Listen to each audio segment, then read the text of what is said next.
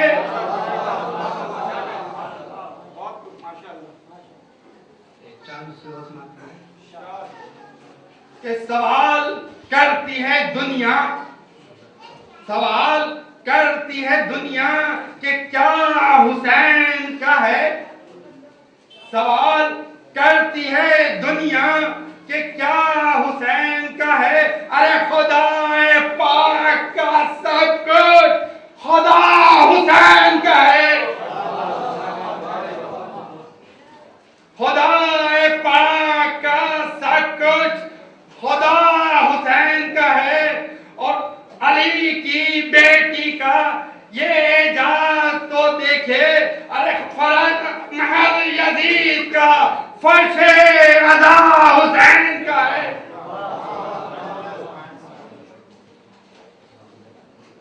باللہ العلی العظیم، اعوذ باللہ من الشیطان اللعین الرجیم، بسم اللہ الرحمن الرحیم، الحمد للہ الذی ہدانا لہذا وما كنا لنهتدي لولا أن هدانا الله، لقد جاءت رسل ربنا بالحق، الصلاة والسلام على سيد المرسلين خاتم النبيين مولانا بالقاسم محمد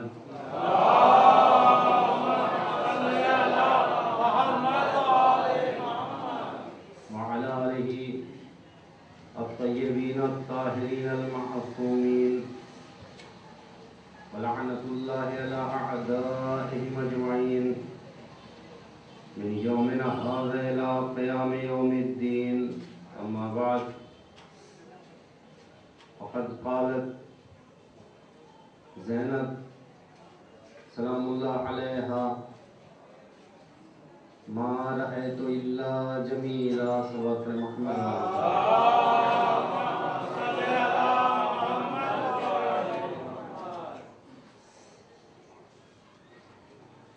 جناب زینب کا وہ جملہ کہ جسے میں نے اپنا سرنامہ کلام قرار دیا، جس میں جناب زینب نے ارشاد فرمایا کہ ما رأیت الا جمیلا۔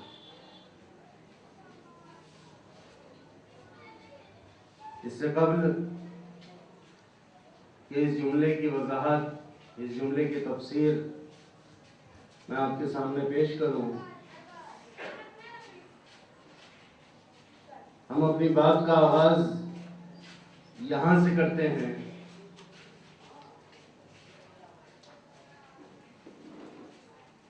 کہ کسی بھی شخصیت اور کسی بھی ذات کا جب مطالعہ کیا جاتا ہے، ان کی سیرت کا، تو سیرت کا مطالعہ کرنے سے قبل آپ کو پہلے یہ دیکھنا ہوتا ہے کہ جس ذات کی اور جس شخصیت کی ہم سیرت کا مطالعہ کر رہے ہیں، وہ ذات ہے کیسی، یعنی آپ پہلے ذات کی حیثیت کو معین کریں، شخصیت کی حیثیت کو معین کریں، اس کے بعد اب سیرت کا مطالعہ کریں۔ کیوں؟ اس لیے کہ اگر شخصیت کی حیثیت معین نہیں ہوگی، اگر ذات کی حیثیت معین نہیں ہوگی، تو پھر جو آپ مطالعہ کرتے چلے جائیں گے بات واضح نہیں ہونے والی۔ یا یوں سمجھا دوں کہ آپ جب کسی کی سیرت کا مطالعہ کرتے ہیں تو یہاں پر آپ پہلے معین کرتے ہیں کہ جس کی سیرت کا میں مطالعہ کر رہا ہوں وہ ذات، وہ شخصیت معصوم ہے یا غیر معصوم ہے۔ اب بات شاید واضح ہو کہ جس کی سیرت کا میں مطالعہ کر رہا ہوں، جس کی ذات کا میں مطالعہ کر رہا ہوں، وہ ذات معصوم ہے یا غیر معصوم ہے۔ اس لیے کہ معصوم کی سیرت کا مطالعہ الگ انداز میں کیا جاتا ہے، غیر معصوم کی سیرت کا مطالعہ الگ انداز میں کیا جاتا ہے۔ معصوم کی سیرت کا جب مطالعہ کیا جاتا ہے تو اس کے اقوال کو، اس کے افعال کو رضائے پروردگار کے سانچے میں دیکھا جاتا ہے۔ یعنی اگر اس نے کچھ کہا ہے تو اس کا مطلب یہ ہے کہ اس کے کچھ کہنے میں رضائے پروردگار پوشیدہ ہے۔ یہ بات مد نظر ہونی چاہیے کہ اگر سیرت کا مطالعہ کر رہے ہیں اور معصوم کی سیرت کا مطالعہ کر رہے ہیں تو اگر وہ کچھ کہہ رہا ہے تو اس کے پیچھے رضائے پروردگار ہے، اگر وہ کچھ کر رہا ہے تو اس کے پیچھے رضائے پروردگار ہے۔ مگر اگر اسی مطالعے کو بدل دیا جائے، اب ذات معصوم نہیں ہے، اب شخصیت معصوم نہیں ہے، اب آپ مطالعہ کر رہے ہیں، اب اس نے کچھ کہا، اس نے کچھ کیا، تو اب اس کے کہنے میں یا اس کے کرنے میں رضائے پروردگار آپ تلاش نہیں کریں گے، ہے نا؟ اب آپ اس کے کہنے میں یا اس کے کرنے میں رضائے پروردگار تلاش نہیں کریں گے۔ کیوں؟ اس لیے کہ غیر معصوم ہے، غیر معصوم کی ذات کا مطالعہ کیا جا رہا ہے، اور غیر معصوم کا قول ہو یا غیر معصوم کا فعل ہو حجت نہیں ہوا کرتا، اس میں رضائے الہی نہیں ہوا کرتی۔ وہ خود محتاج ہوتا ہے کہ مجھے کہیں سے رضا مل جائے تو میں اس کے مطابق عمل کروں۔ تو یہ فرق ہوتا ہے معصوم کی سیرت میں اور غیر معصوم کی سیرت میں۔ اب یہ مقدمہ آپ تک پہنچ چکا، اب نتیجہ دیتا ہوں۔ صغرا اور کبرا میں نے آپ تک پہنچا دیا، نتیجہ کیا ہے؟ نتیجہ یہ ہے کہ جس ذات کی سیرت آج ہمیں بیان کرنی ہے، جب آپ جناب زینب سلام اللہ علیہا کی سیرت کا مطالعہ کریں گے تو آپ کیا مد نظر رکھیں گے؟ سب سے پہلی بات جو ہمارے مد نظر ہوگی وہ یہ ہوگی کہ جس ذات کی سیرت کا میں مطالعہ کر رہا ہوں وہ ذات سب کچھ تو ہے، معصوم نہیں ہے۔ وہ ذات سب کچھ تو ہے، معصوم نہیں ہے۔ اور جب غیر معصوم کی سیرت کا مطالعہ کیا جاتا ہے اس میں رضائے الہی نہیں تلاش کیا جاتا، مگر قربان جائیں جناب زینب کی ذات گرامی پر کہ ایک ایک حرف جناب زینب کی سیرت کا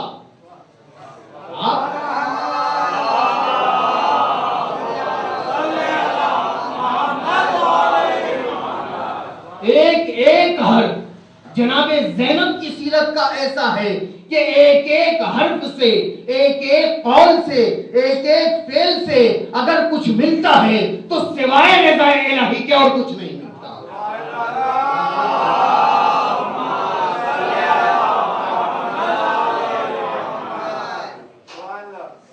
یہ انداز ہوتا ہے سیرت کے مطالعہ کرنے کا کہ آپ معصوم کی سیرت کا مطالعہ کرتے ہیں تو وہاں پر رضا الہی تلاش کرتے ہیں.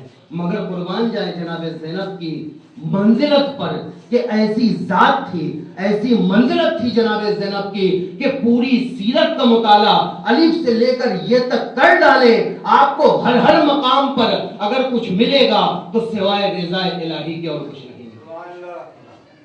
تو پھر کیا فرق رہ گیا؟ آپ جب سیرت کا مطالعہ کرتے ہیں تو ایسا محسوس ہوتا ہے کہ کسی معصوم کی سیرت کا مطالعہ کر رہے ہیں, کسی معصوم کی سیرت پڑھ رہے ہیں, کسی معصوم کی زندگی کا مطالعہ کر رہے ہیں. یہ ہے جناب زینب سلام اللہ علیہ. اور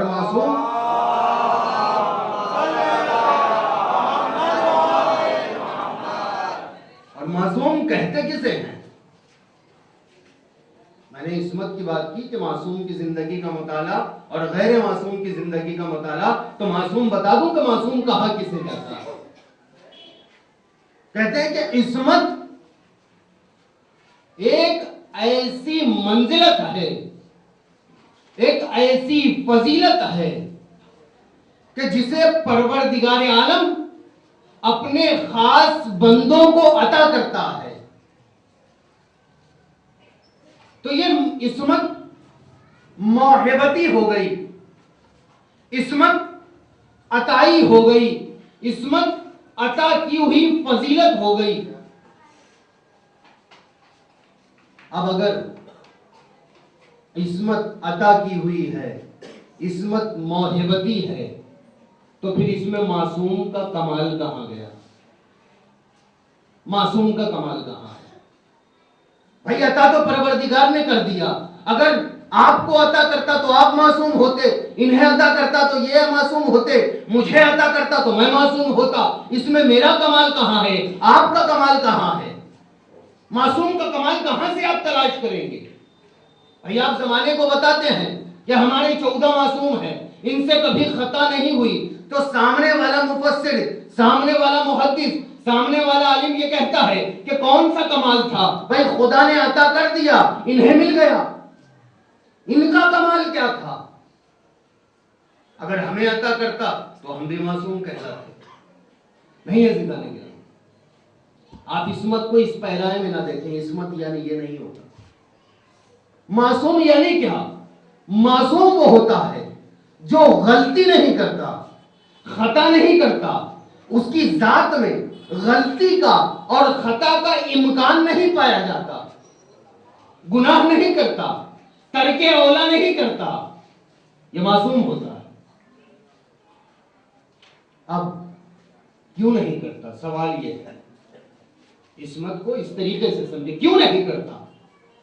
اگر خدا نہ خواستہ کوئی معصوم گناہ کرنے جائے تو کیا کوئی قوت پروردگار کی طرف سے ایسے آگے آتی ہے جو اسے اس گناہ کے کرنے سے روک دیتی ہے؟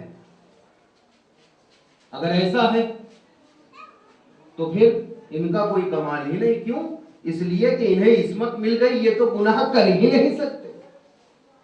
بہت توجہ کریے جس مقام تک میں آپ کو پہنچانا چاہ رہا ہوں کہ اگر عصمت یعنی یہ کہ یہ گناہ کر ہی نہیں سکتے تو پھر تو یہ مجبور ہے نا. اور آپ کو معلوم ہے کہ کمال اختیار میں ہوتا ہے, کمال جبر میں نہیں ہوتا.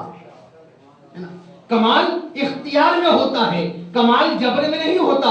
آپ کی گردن پہ تلوار رکھ کے اگر نماز شب پڑھوا دی جائے تو کیا کمال ہے؟ کیا کمال کیا آپ نے؟ بھائی گردن پہ تلوار تھی تو پڑھ لیا. کمال تو تب ہوتا کہ جب کوئی ٹوکنے والا نہ ہوتا.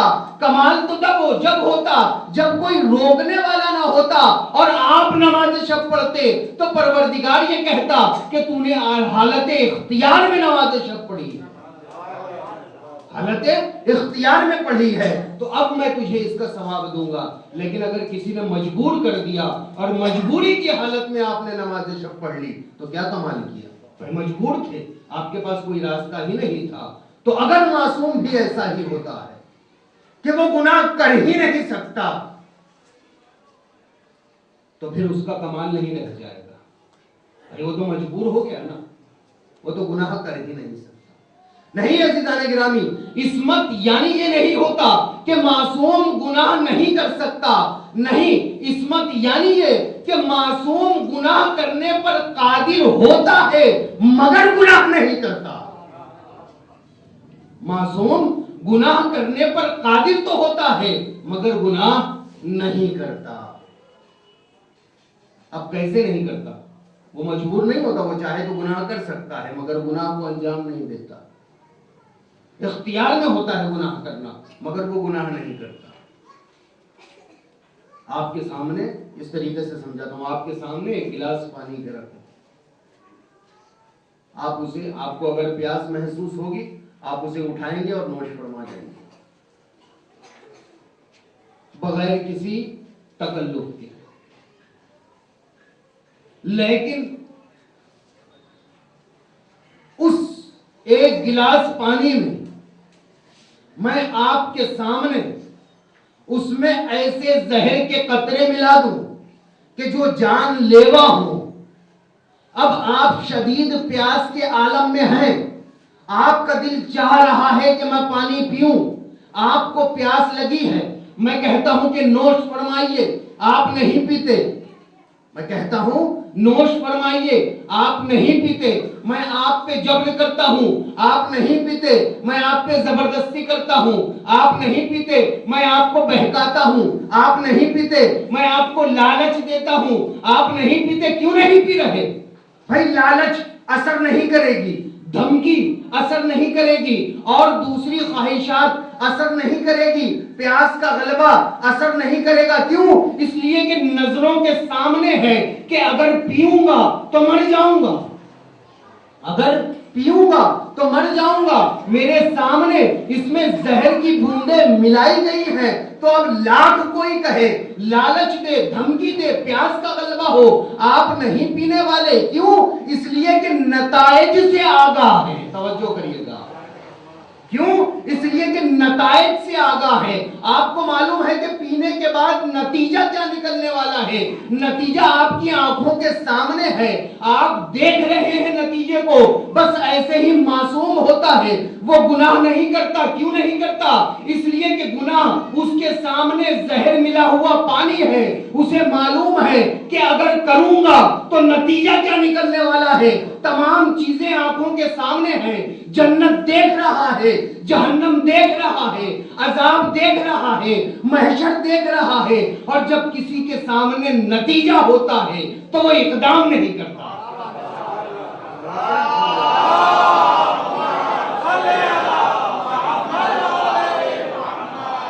اب تاریخ سے سوال کرتے ہیں، عصمت کی بحث آئی نا، اب تاریخ سے سوال کرتے ہیں۔ ہم یہ سوال نہیں کریں گے کہ جناب زینب معصومہ تھی یا نہیں تھی، اس میں تو مسلم ہے معصومہ نہیں تھی۔ سوال کے انداز کو بدلتے ہیں، سوال کے طریقے کو بدلتے ہیں۔ اب مورخ سے سوال کریں کہ تاریخ تیری ہے، روایت بھی تیری ہے، مورخ بھی تیرا ہے، تمام چیزیں تیری ہے، تو ہی منصف ہے، تو انصاف کر کے بتا دے کہ پوری تاریخ اسلام میں کہیں پر ایسی کوئی روایت ملتی ہے، ایسی کوئی تاریخ ملتی ہے کہ جہاں پر معین کیا جا سکے کہ جناب زینب نے کہیں پر کوئی خطا کی ہو؟ سوال کریں، کہیں پر جناب زینب کی خطا بتا دے، کہیں پر جناب زینب کی غلطی بتا دے، تو مورخ مجبور ہے، قلم مجبور ہے، قاصر ہے مورخ یہ کہنے سے کہ جناب زینب نے کہیں پر غلطی کی۔ مورخ کو کہنا پڑ جاتا ہے کہ نہیں، جناب زینب غلطیاں نہیں کرتی تھی، جناب زینب سے پوری زندگی غلطی نہیں ہوئی۔ بھائی غلطیاں نہ کرنے والا معصوم کہلاتا ہے۔ میں کہتا ہوں جناب زینب معصومہ نہیں تھی تو پھر غلطیاں کیوں نہیں کی؟ تو میں یہ کہتا ہوں کہ جس طریقے سے معصوم کے پیش نظر تمام نتائج ہوا کرتے ہیں، معصوم کے پیش نظر جیسے تمام عواقب ہوا کرتے ہیں، بس ایسے ہی نتائج اور ایسے ہی عواقب جناب زینب کے سامنے بھی ہوا کرتے ہیں۔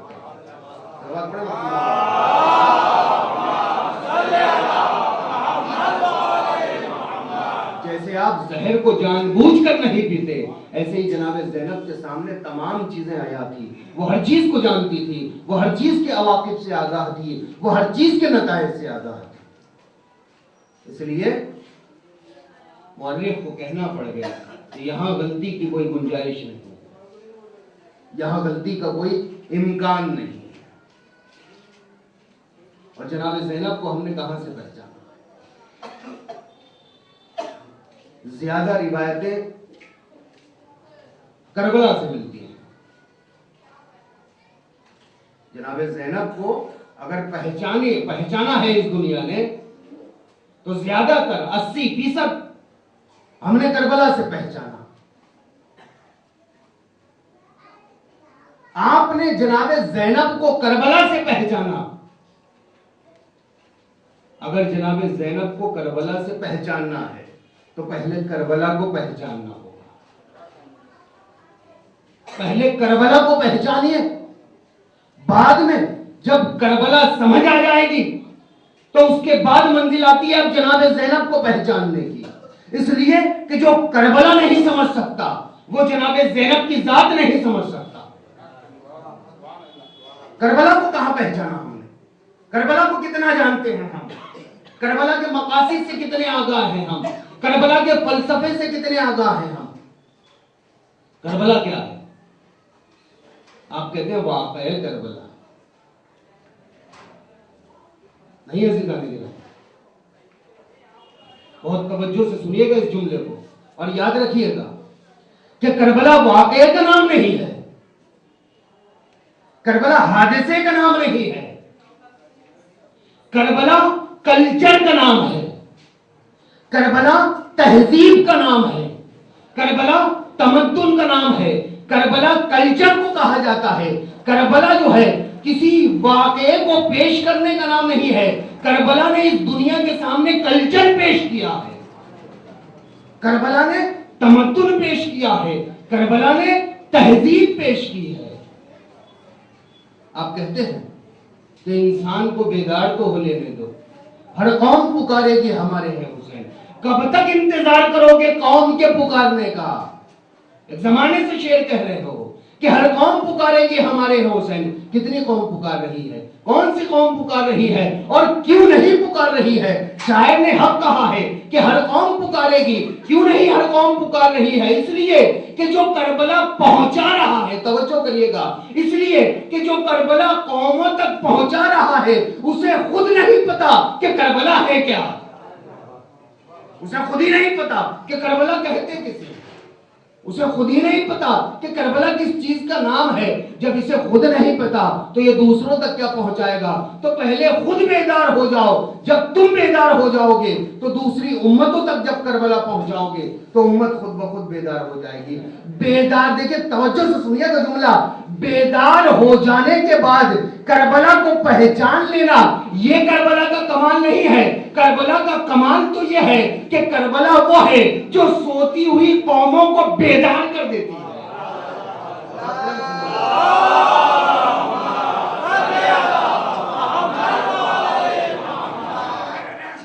یہ کمال تھوڑی ہے کہ جاگتی ہوئی قوم کو کربلا پیش کر دے، نہیں، کربلا کے اندر تو اتنے اثرات ہیں کہ کربلا سوئی ہوئی قوم کو جگا سکتی ہے۔ لیکن کربلا کو ہم نے نہیں سمجھا، جب کربلا کو نہیں سمجھا تو شخصیت جناب زینب کہاں سے سمجھ میں آئی؟ آج کربلا کیا ہے؟ کربلا ایک کلچر ہے، کربلا ایک تہذیب ہے، کربلا ایک تمدن ہے۔ اور اگر یہ بہت ذمہ داری سے کہہ رہا ہوں جملہ، اور اگر تمہیں یہ دعویٰ ہے کہ تم کربلا والے ہو، اگر تمہیں یہ دعویٰ ہے کہ تم کربلا کے ماننے والے ہو، اگر تمہیں یہ دعویٰ ہے کہ تم حسینی ہو، اگر تمہیں یہ دعویٰ ہے کہ تم مولائی ہو، تو پھر تمہارے لیے ضروری ہو جاتا ہے کہ تمہارے ہر فعل سے، اس لیے کہ آپ جانتے ہیں کہ جب بچہ کسی قوم میں متولد ہوتا ہے، کسی کلچر میں متولد ہوتا ہے، اور جب وہ کسی کے سامنے جاتا ہے تو بتانا نہیں پڑتا کہ کس کلچر سے آیا ہے. مسلمان ہے تو اسلام ٹپکے گا، مومن ہے تو ایمان ٹپکے گا، کافر ہے تو کفر ٹپکے گا، مشرک ہے تو شرک ٹپکے گا، منافق ہے تو نفاق ٹپکے گا. بتانا نہیں پڑتا. جس کلچر سے آتا ہے وہ کلچر ٹپک کے بتاتا ہے کہ میں فلاں کلچر سے تعلق رکھتا ہوں. اگر واقعا حسینی ہو تو تمہارے کلچر سے کربلا ٹپکنی چاہیے.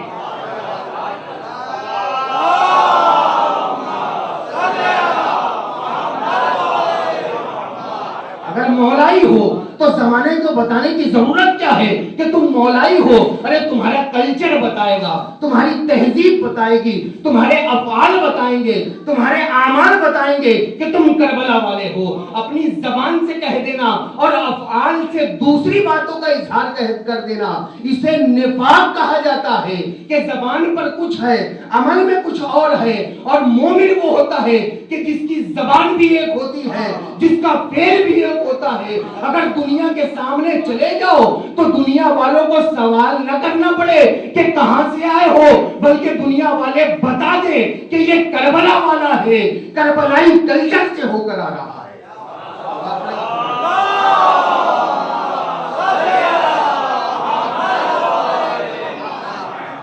یہ ہے کربلا. کربلا کلچر ہے، کربلا تہذیب ہے. آج ہمیں دعویٰ ہے کہ ہم کربلائی ہیں، آج ہمیں دعویٰ ہے کہ ہم مولائی ہیں، آج ہمیں دعویٰ ہے کہ ہم حسینی ہیں. بھائی حسینی ہو تو حسینی تہذیب تو بتا دو، حسینی ہو تو حسینی تمدن تو بتا دو، مولائی ہو تو مولائی تمدن تو بتاؤ. زبان پر لفظ مولا، عمل میں فعل مشرکانہ نہیں ہے. زندہ نگرامی کربلا نے یہ نہیں سکھایا. کہاں پہنچایا ہم نے کربلا کو؟ توجہ کریے گا. کہاں پہنچایا ہم نے کربلا کو؟ کہاں سمجھی ہم نے کربلا؟ ایک سوال کرتا ہوں، جواب دیجیے گا کہ امام حسین دیکھیں جتنی عظیم شخصیت ہوگی قربانی اتنی عظیم ہوگی. امام حسین نے کربلا میں کیا پیش کیا؟ توجہ کریے گا. امام حسین نے کربلا میں کیا پیش کیا؟ امام حسین نے کربلا میں اپنا سر پیش کیا. امام حسین نے کربلا میں علی اکبر کی جوانی پیش کی. کربلا میں جناب علی اصغر کی کمسنی پیش کی. کربلا میں جناب قاسم کے لاش کے ٹکڑے پیش کیے. کربلا میں جناب زینب و ام کلثوم کی چادر پیش کی. کیوں پیش کی؟ یہ قربانیاں 72 شہداء کربلا کی قربانی، اور جناب زینب کا بیردہ ہونا، جناب ام کلثوم کا بیردہ ہونا. میں بیان کروں گا آگے کہ جناب زینب کی چادر کی قیمت کیا تھی، جناب زینب کسے کہتے ہیں، اور جناب زینب کی چادر کی قیمت کیا ہے. اس چادر کو امام حسین نے کربلا میں پیش کر دیا. کیوں؟ کہاں پہنچایا آپ نے کربلا کو؟ کہاں پہنچایا ہم نے کربلا کو؟ اس لیے نہیں پیش کیا تھا کہ ایک قوم پیدا ہوگی اور وہ صرف 2 مہینہ 8 دن رو کے خاموش ہو جائے گی. ایک قوم پیدا ہوگی جو 2 مہینہ 8 دن حسین کو رو کر خاموش ہو جائے گی. کہاں لے جا رہے ہو قربانی حسین کو؟ کہاں لے جا رہے ہو قربانی علی اصغر کو؟ کہاں لے جا رہے ہو قربانی جناب قاسم کو؟ صرف اس لیے قربانیاں پیش کر دی. کیا رونے کے لیے شہادت امام علی کافی نہیں تھی؟ کیا رونے کے لیے شہادت جناب زہرا کافی نہیں تھی؟ کیا رونے کے لیے شہادت امام حسن کافی نہیں تھی؟ کہ یہ شہادتیں رونے کے لیے کافی نہیں تھی کہ ایک اور شہادت پیش کر دی، اور ایسی عظیم شہادت کہ جس کے لیے پروردگار کو کہنا پڑ گیا کہ یہ ذبح عظیم ہے. جناب اسماعیل کی قربانی کا بدل ہے. جناب اسماعیل کی قربانی کی یاد میں حج کرتے ہو. اصول دین میں سے، فروع دین میں سے حج. جناب اسماعیل کی قربانی وہ تھی کہ اس قربانی کی یاد میں ایک فروع بنا دیا گیا اس قربانی کی تکمیل کربلا میں جا کر ہوئی، تو بتائیے کتنی عظیم قربانی ہو۔ خواب خلیل اللہ کی تعبیر کربلا میں ہوئی، بتائیے کتنی عظیم قربانی ہوگی۔ اس عظیم قربانی کو صرف اور صرف رونے تک محدود کر دینا واقعاً ظلم ہے جناب زہرا کے اوپر، واقعاً ظلم ہے جناب امام حسین کے اوپر، واقعاً ظلم ہے 72 شہداء کربلا کے اوپر کہ وہ علی اصغر ننھا سا بچہ جب آپ کی اس مجلس میں آئے گا اور آپ نے کربلا کو رونے تک محدود کر دیا تو وہ اپنی قربانی پر افسوس کرے گا کہ میں نے اس لیے قربانی پیش کی تھی کہ ایک قوم پیدا ہو کے صرف میری قربانی کو رونے تک محدود کر دے گی۔ نہیں عزیزان گرامی، کربلا اس لیے پیش کی گئی، کربلا اس لیے رونما ہوئی، واقع کربلا اس لیے پیش آیا کہ کربلائی کلچر اس عالم میں پھیلا دیا جائے۔ کربلا ویلوز کا نام ہے، کربلا اقدار کا نام ہے۔ ویلوز کو زندہ رکھنے کے لیے امام حسین نے قربانی دی تھی، ویلوز کو زندہ رکھنے کے لیے، ویلو کو زندہ رکھنا ہے، اقدار کو زندہ رکھنے کے لیے امام حسین نے قربانی دی تھی۔ تو اگر اقدار زندہ ہے کربلا زندہ ہے، اقدار مردہ کربلا مردہ۔ اپنے نفس میں اقدار کو تلاش کرو۔ حسینی بے اقدار اور بے ویلوز کا نہیں ہو سکتا، حسینی ہوگا تو صاحب اقدار اور صاحب ویلو ہوگا۔ آپ چھوٹی سی مثال دیتا ہوں، شاید بات کی تہ تک آپ پہنچ جائیں۔ آپ کے پاس ایک مکان ہے، وہ مکان آپ کو بہت عزیز ہے، بہت محبوب ہے، اس مکان پر کوئی شخص غاصبانہ قبضہ کرنا چاہتا ہے، آپ آتے ہیں اور اپنی جان کو نثار کر دیتے ہیں، اس مکان کو بچا لیتے ہیں۔ کس کے لیے؟ کہتے کہ میری جو نسلیں آئے گی وہ اس مکان میں رہے گی، تو آنے والی نسلوں کے لیے آپ نے مکان کو قربان، اپنی جان کو قربان کر کے مکان کو بچا لیا۔ اب آنے والی نسل آتی ہے، آپ کی قربانی کو یاد کرتی ہے کہ بے شک میرے والد بہت عظیم شخصیت تھی، انہوں نے ہمارے رہنے کے لیے، ہمارے سر پہ سایہ رہنے کے لیے اپنی جان کو قربان کر دیا۔ رو رہے ہیں اور اس کے بعد دوسرے دن جا کے اس مکان کو فروخت کر دیتے ہیں، بیچ دیتے ہیں۔ مکان کو بیچنے کے بعد ہر سال اپنے باپ کی برسی کے وقت آتے ہیں اور گریہ کرتے ہیں۔ بتائیے زمانہ کہے گا کیا؟ کہے گا کہ جس چیز کے لیے قربانی دی تھی وہ تو بیچ دی، ہر سال یاد مناتے ہو، فائدہ کیا؟ جس کے لیے قربانی دی تھی وہ تو بیچ دی، اب ہر سال گریہ کرتے ہو۔ اسے کہتے ہیں، دیکھیں برا مت مانیے گا، اسے کہتے ہیں مگرمچھ کے آنسو کہ جس کے لیے قربانی دی تھی وہ تو بیچ دیا، اب ہر سال یاد منا رہے ہو، فائدہ کیا؟ عزیزان گرامی یاد رکھو، امام حسین نے اقدار اسلام بچانے کے لیے قربانی دی تھی۔ اگر اقدار زندہ رکھو گے تو یہ عزاداری فائدہ دے گی، اگر اقدار مردہ ہو گئے عزاداری فائدہ نہیں دینے والی۔ اقدار کو زندہ رکھو، اور جب قدر زندہ ہوگی، ویلو زندہ ہوگی تو شخصیت جناب زینب سمجھ میں آئے گی، شخصیت جناب زینب اب سمجھ میں آئے گی کہ جناب زینب نے کیا قربانی پیش کی، کیا قربانی پیش کی۔ شام غریبہ میں کوڑے کھائے، ٹھیک ہے، اگر انہوں نے کوڑے کھائے تو جناب امام حسین نے سر کو نثار کیا۔ جناب زینب قید ہو کر کربلا سے کوفہ گئی، کوفے سے شام گئی، شام سے پھر مدینہ آئی، مدینہ شام سے پھر کربلا آئی، کربلا سے پھر مدینہ آ گئی، اس کے بعد شہادت ہو گئی۔ خصوصیت کہاں گئی؟ آخر جناب زینب نے کیا کیا کربلا میں؟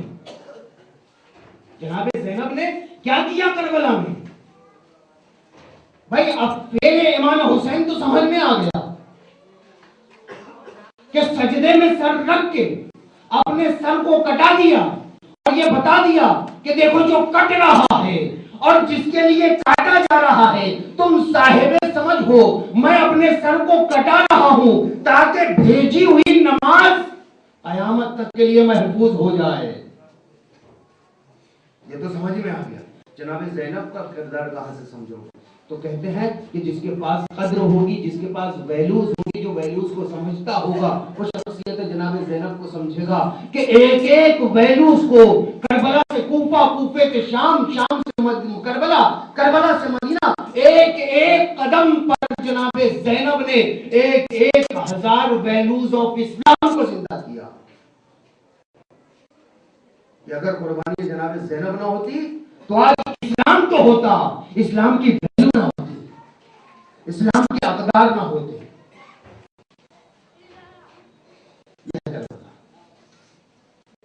بات تھوڑی سی خشک ہو گئی،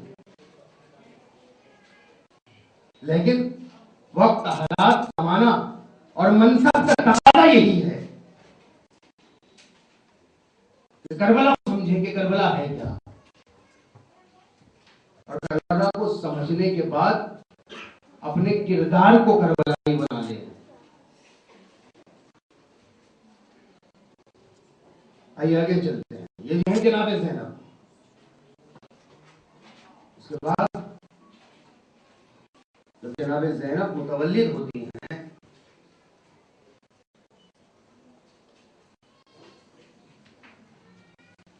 تو نام تجویز کرنے کے لیے جناب فاطمہ زہرا بہت توجہ سے سنیے گا، اس لیے کہ جو دلیل میں آپ کے سامنے پیش کر رہا ہوں اس کے کئی مقدمات ہیں. اس لیے کہ کسی ایک استدلال میں 2 مقدمے ہوتے ہیں، کسی میں 3، کسی میں 4، اس میں کئی مقدمات ہیں. نتیجہ آخر میں دوں گا، اس لیے بہت توجہ سے سنیے گا. جناب فاطمہ زہرا سلام اللہ علیہا نے جناب امام علی